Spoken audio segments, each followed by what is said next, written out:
Bismillahirrahmanirrahim. Assalamualaikum warahmatullahi wabarakatuh. Alhamdulillahirabbil alamin. Nahmaduhu wa nasta'inuhu wa nastaghfiruh.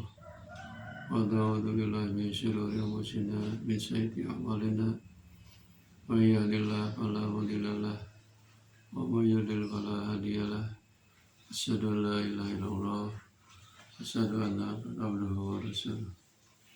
Allahumma shalli ala Muhammad wa ala ali Muhammad. Ya ayyuhalladzina ittaqullaha haqqa tuqatih wa la tamutunna illa wa antum muslimun. Qala Allah ta'ala fil Qur'anil Karim. A'udzu billahi minasy syaithanir rajim. Bismillahirrahmanirrahim. In tajtanibu kaba'ira ma tunhauna anhu nukaffir ankum sayyi'atikum wa nudkhilukum mudkhalan karima. Sadaqallahu adzim.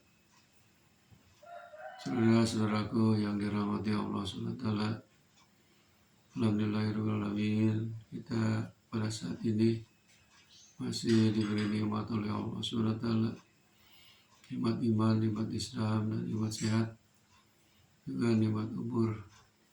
Mudah-mudahan kita dapat mensyukuri segala macam nikmat yang telah Allah berikan kepada kita. Amin ya Allah ya Rabbal. Salawat serta salam mudah-mudahan dicurahkan kepada Nabi Muhammad SAW, juga kepada keluarganya, para sahabatnya, dan tidak lupa kepada kita sebagai umatnya.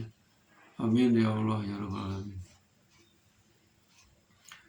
Saudara-saudaraku yang dimuliakan Allah SWT, marilah kita memohon kepada Allah SWT, mudah-mudahan kita semua dimudahkan dari segala urusan, dilancarkan dari segala cita-cita dan keinginan, baik yang berhubungan dengan masalah dunia maupun dengan berhubungan dengan masalah akhirat. Amin ya Allah ya Rabbal alamin. Kemudian mudah-mudahan kita semua ada dalam lindungan Allah SWT, sehat walafiat, sehat lahir, sehat batin, dan juga mudah-mudahan dijauhkan dari segala macam bala yang akan menimpa kepada kita semua, baik bala di dunia maupun bala di akhirat. Amin ya Allah ya Rabbal alamin. Tidak lupa kita doakan kepada orang-orang yang telah meninggal dunia atau wafat, siapa saja mereka yang ada dalam barza alam kubur, muslimin muslimat, mukminin mukminat, mudah-mudahan mereka mendapat ampunan Allah SWT, mendapat rahmat serta maghfirah, dan mudah-mudahan mereka dimasukkan ke dalam surga Allah SWT. Amin ya Allah ya Rabbal alamin.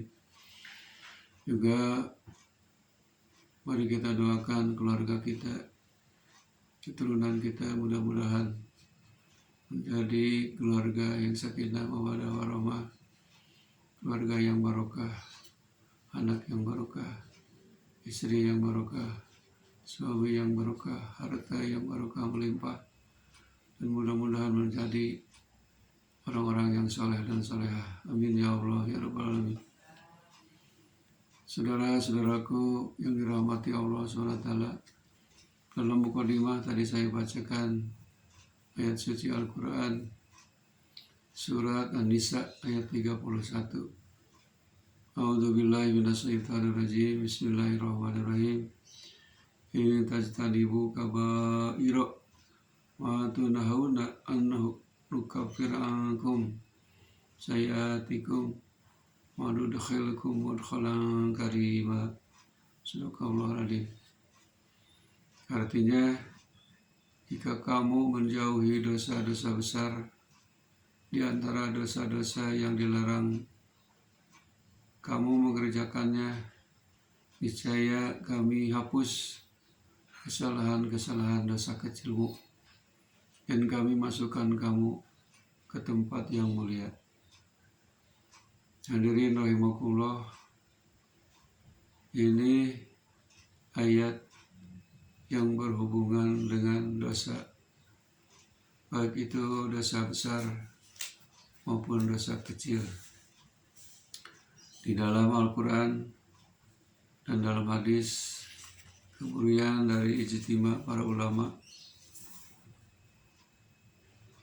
menunjukkan bahwa dosa itu terbagi menjadi dua. Ada dosa besar dan ada dosa kecil. Malahan di dalam sebuah hadis Rasulullah SAW ada salah satu dosa yang bisa menghapuskan, salah satu amal yang bisa menghapuskan dosa-dosa kita.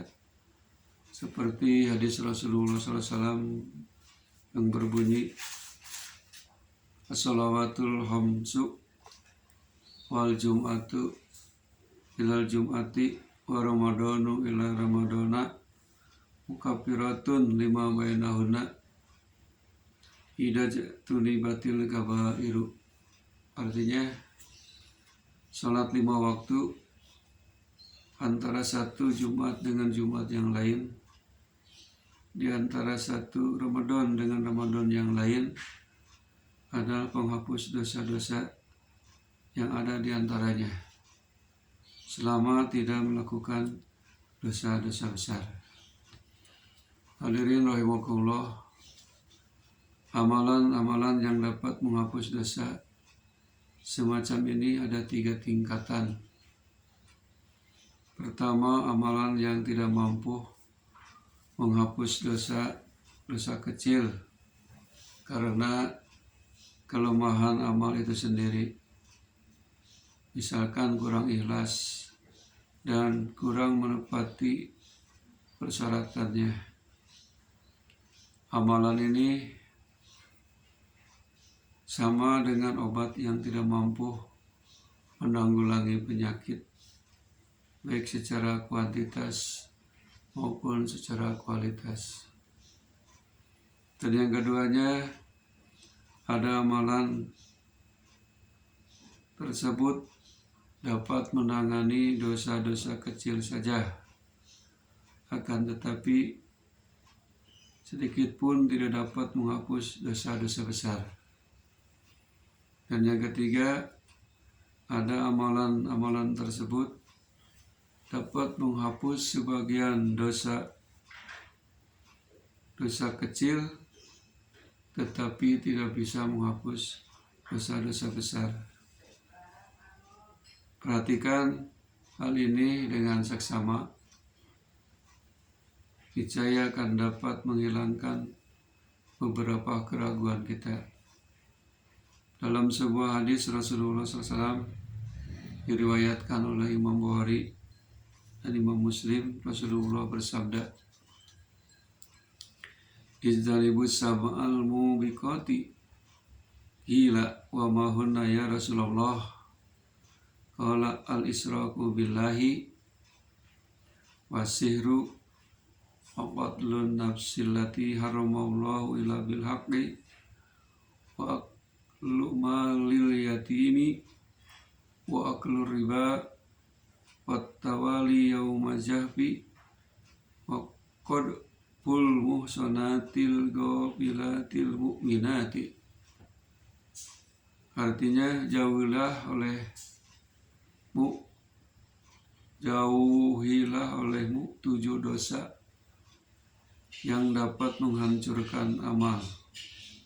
Rasulullah SAW kemudian ditanya, dosa apakah itu ya Rasul? Beliau menjawab, 1. Menyekutukan Allah, 2. Sihir, 3. Membunuh seseorang yang diharamkan Allah tanpa hak, 3. Makan harta anak yatim, 4. Makan riba, 5. Lari dari medan perang, dan yang 7. Menuduh zina perempuan mukminat yang baik yang memelihara kehormatannya. Jadi 7 macam dosa yang harus dihindari yang akan bisa menghancurkan amal kita. Yang pertama adalah syirik, menyekutukan Allah. Yang kedua sihir. Yang ketiga membunuh orang tanpa hak. Yang keempat memakan harta anak yatim. Yang kelima makan riba. Yang keenam lari dari medan perang. Dan yang ketujuhnya menuduh zina pada perempuan yang solehah. Itulah salah satu hadis Rasulullah SAW yang berhubungan dengan dosa. Dalam hadis yang diriwayatkan Imam Bukhari dan Muslim bahwasanya Rasulullah pernah ditanya, dosa apakah yang paling besar menurut Allah? Maka Rasul menjawab, menyekutukan Allah, padahal dialah yang menciptakan kamu. Rasulullah ditanya lagi, lalu apa lagi ya Rasul? Beliau menjawab, membunuh anakmu sendiri karena takut ikut makan bersama kamu. Beliau ditanya lagi, lalu apa lagi ya Rasul? Nabi berkata, menzinai istri tetangganya. Guna membenarkan peristiwa tersebut, Allah menurunkan sebuah ayat Al-Furqan ayat 68. A'udzubillahi minasyaitonirrajim. Walladzina la yad'una ma'allahi ilahan akhar wa la yaqtuluna an-nafsa allati haramallahu illa bil haqq wa la yazinun. Artinya, dan orang-orang yang tidak menyembah ilah Tuhan yang selain Allah dan tidak membunuh jiwa yang diharamkan Allah kecuali dengan alasan yang benar dan tidak berbuat zina. Itulah larangan-larangan yang berhubungan dengan dosa besar dan dosa kecil. Hadirin yang dimuliakan Allah SWT, dosa besar dan dosa kecil adalah merupakan perbuatan maksiat. Kemaksiatan sering masuk kepada seseorang melalui 4 pintu. Karena itu kami akan membahasnya, 4 pintu kemaksiatan. Yang pertama, pintu kemaksiatan berbuat dosa itu adalah pandangan mata. Pandangan mata. Pandangan mata adalah sebagai penunjuk jalan dan utusan syahwat. Sedangkan memelihara pandangan merupakan pokok dari memelihara kemaluan. Maka berarti dia merelakan dirinya terjerumus ke jurang kehancuran. Rasulullah SAW bersabda, la tutbi'in nadratan nadrata wa innama lakal ula wa laysat lakal uhra.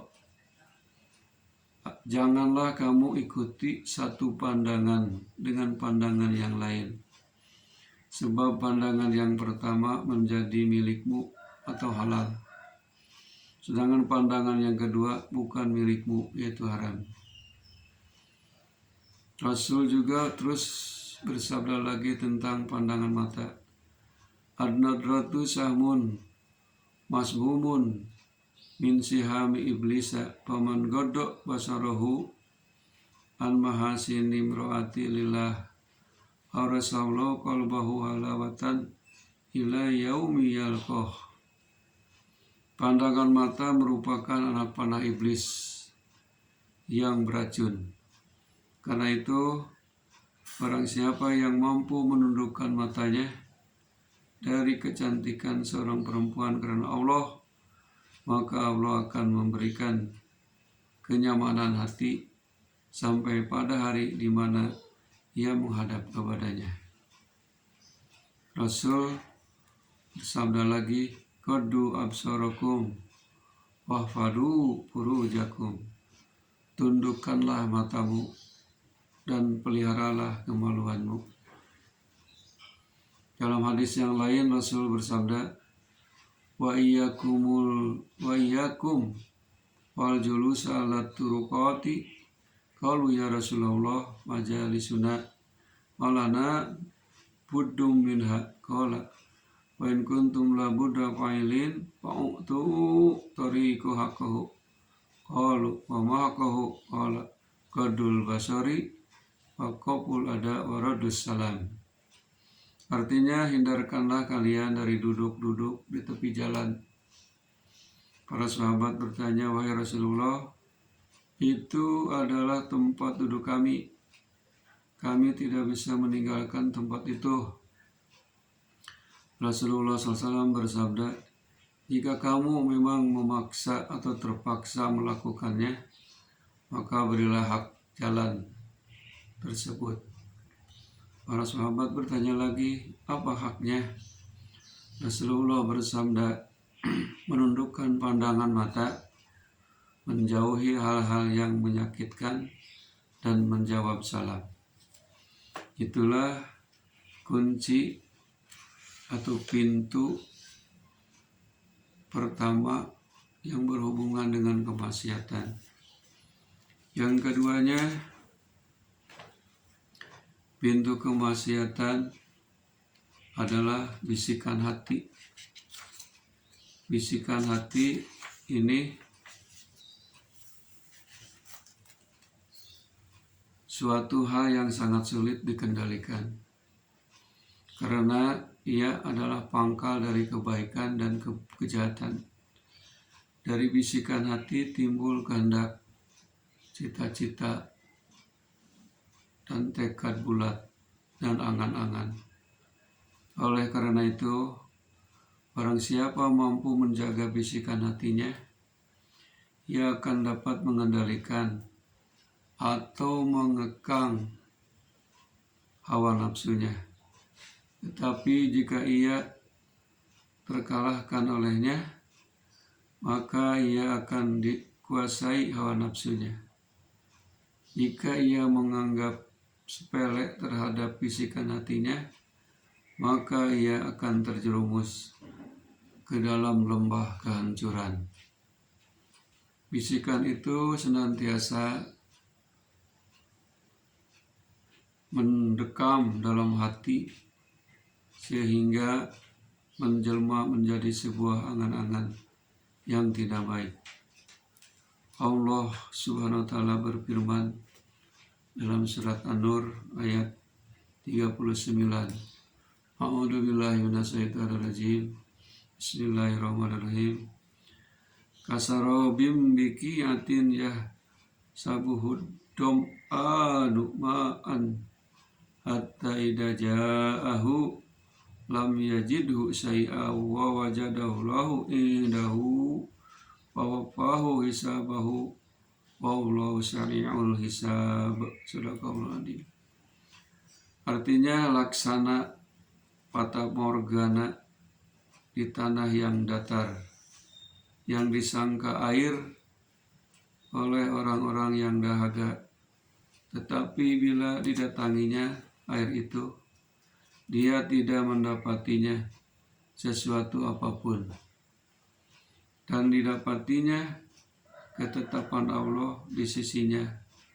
Lalu Allah memberikan kepadanya perhitungan amal-amal dengan cukup, dan Allah adalah sangat cepat perhitungan hisabnya. Hadirin rahimakumullah, sebagaimana manusia yang paling hina cita-citanya serta paling rendah jiwanya adalah orang yang rela menerima kenyataan dengan angan-angan palsu. Namun dengan penuh kesadaran ia menerima hayalan tersebut. Sungguh orang yang demikian berarti berada di ambang kebangkrutan dan merupakan pekerjaan para pengangguran. Dia adalah kekuatan jiwa yang kosong yang hanya puas dengan hayalan-hayalan palsu.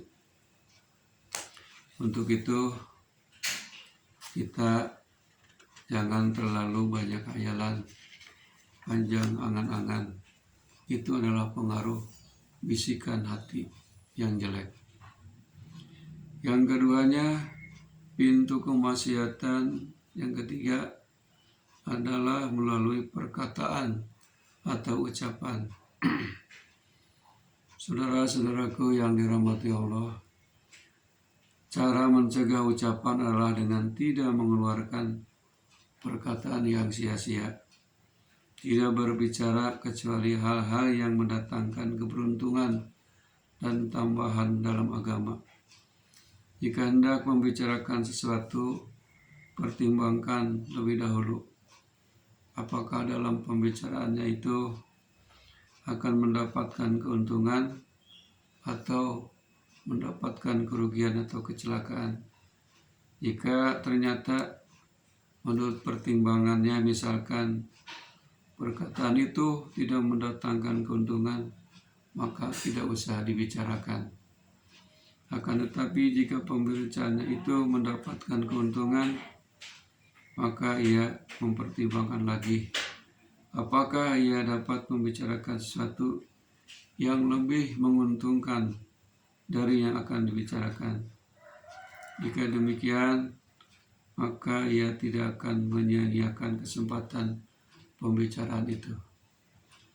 Jika kita ingin mengetahui apa yang tersimpan dalam hati seseorang, maka hendaklah kita melihat apa yang dikatakan mulutnya.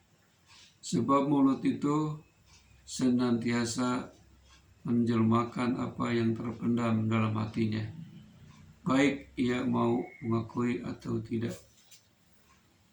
Yahya bin Mu'adz, sahabat Rasulullah SAW, mengatakan, hati itu bagaikan periuk yang dapat mendidihkan segala yang ada di dalamnya, sedangkan mulut adalah sebagai gayungnya.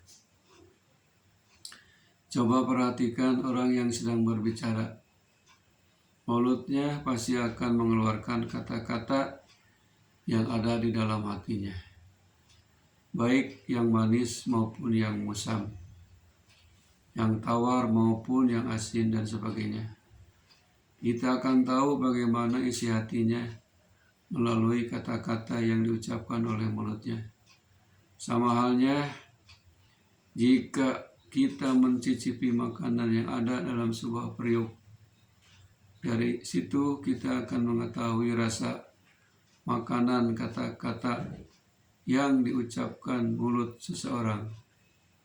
Dari kata-katanya kita dapat merasakan apa yang tersimpan di dalam hatinya. Sebagaimana kita mencicipi makanan yang ada dalam periuk dengan lidah kita. Dalam hadis marfu dikatakan, la yastaqimu imanu abdin hatta yastaqima qalbuhu wa la yastaqimu qalbuhu hatta yastaqima lisanuhu. Artinya, tidak akan lurus iman seseorang sehingga hatinya menjadi lurus, dan hatinya pun tidak akan lurus sehingga mulutnya menjadi lurus. Disebutkan juga dalam sebuah hadis Rasulullah yang lain, wasu'ilan nabiyyu sallallahu alaihi wasallam an aksari ma yudhilun nasa, wasu'ilan nabiyyu sallallahu alaihi wasallam wasallama, wasu'ilan nabiyyu sallallahu alaihi wasallam an aksari ma yudhilun nasa nar, faqala al-famu wal farju.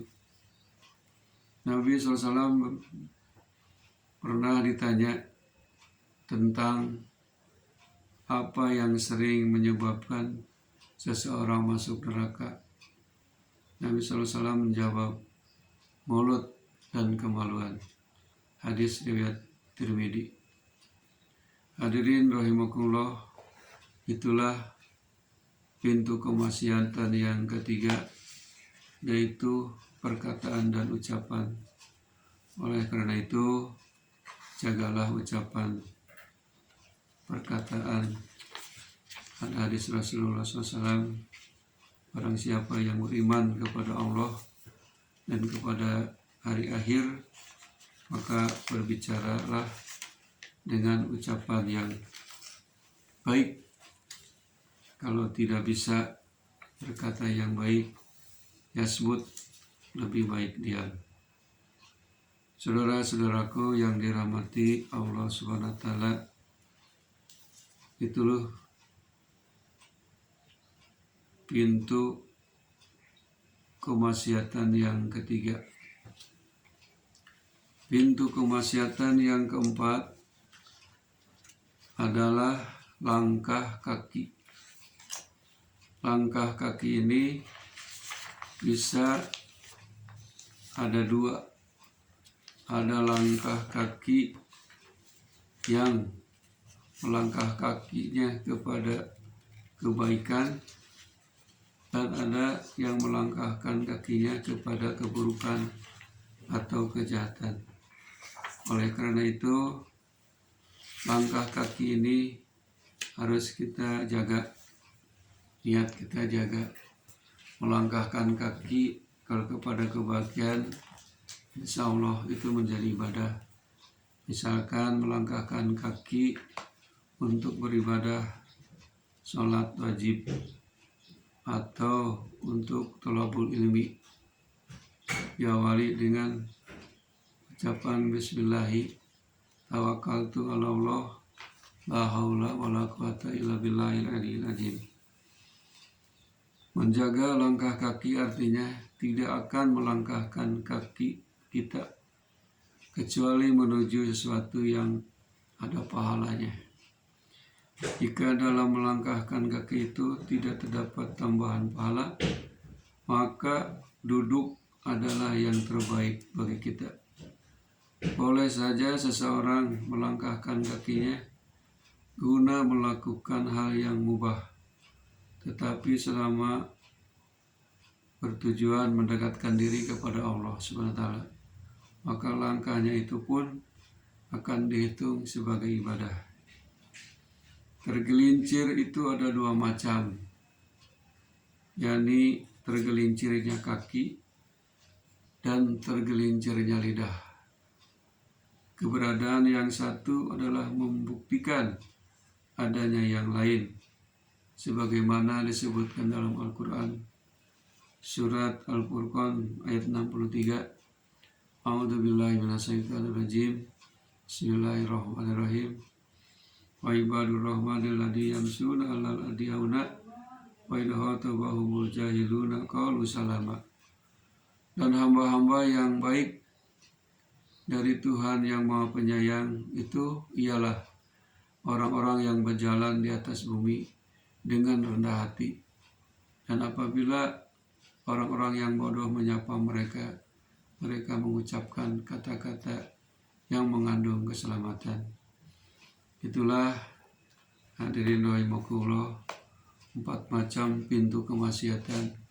Mudah-mudahan kita bisa mengendalikan diri. Pertama, pandangan mata. Kedua, bisikan hati. Yang ketiga, perkataan, ucapan. Dan yang keempat, melangkahkan kaki. Inilah pintu-pintu kemaksiatan. Mudah-mudahan kita semua segala macam dosa, segala macam kesalahan diampuni oleh Allah SWT, sesuai dengan surat Az-Zumar ayat 53. Qul ya ibadiyalladzi asrafu ala anfusihim anaqtatu min rahmatillah innallaha yaghfiru dzunuba jami'a innahu huwal ghafurur rahim. Katakanlah, wahai hamba-hambaku yang berlebihan berbuat maksiat kepada diri mereka, janganlah kamu berputus asa dari rahmat Allah. Sesungguhnya Allah mengampuni semua dosa yang telah kau lakukan, sebab Allah Maha Pengampun lagi Maha Penyayang. Rabbana hab lana min azwajina wa dzurriyyatina qurrata a'yun waj'alna lil muttaqina imama. Rabbana atina fid dunya hasanah wa fil akhirati hasanah wa qina adzabannar. Subhana rabbika rabbil izzati amma yasifun wa salamun alal mursalin Alhamdulillahirobbilalamin. Wabillahi taufiq hidayah. Assalamualaikum warahmatullahi wabarakatuh.